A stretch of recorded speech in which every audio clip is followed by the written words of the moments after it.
చాలా బాగుంది.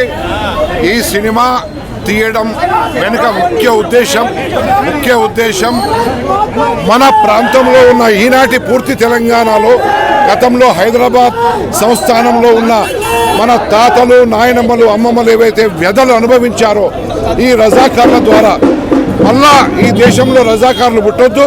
ఈనాటి మన భారత సమాజానికి ఈ తొక్కిపెట్టిన చరిత్రను చిత్ర రూపంలో రూపొందించి ప్రజల ముందుకు తెచ్చాము. ఎక్కడ చూసినా కానీ ఇదే రెస్పాన్స్. ప్రతి ఒక్కరు కూడా జై బోలో భారత్ మాతాకి జై, జై శ్రీరామ్ అన్న నినాదంతో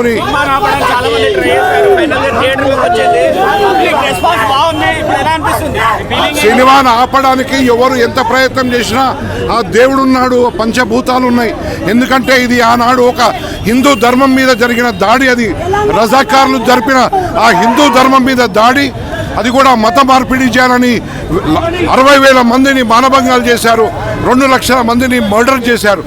ఆ చరిత్రను ఈరోజు ఈ చిత్ర రూపంలో నా సోదరీమణులందరి ముందుకు తీసుకొచ్చాను. చాలా పెద్ద ఎత్తున హర్షధ్వానాలు వ్యక్తం చేస్తున్నారు. ప్రతి ఒక్కరికి నా సెల్యూట్.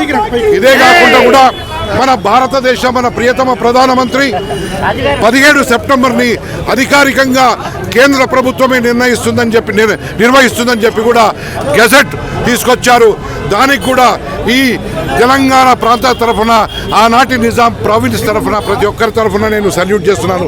మన ప్రధానమంత్రి డైరెక్టర్ గారు సూపర్ డ్యూపర్. యాటా ఈజ్ ఏ ఒక ఏమనంటారంటే ప్రభంజనం.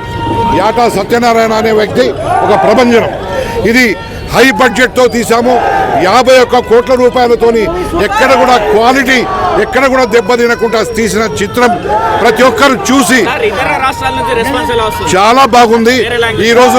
ఈరోజు సౌత్ ఇండియాలో 4 భాషల్లో ఈరోజు రిలీజ్ చేశాం.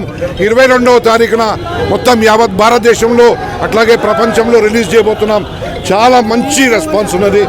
Thanks to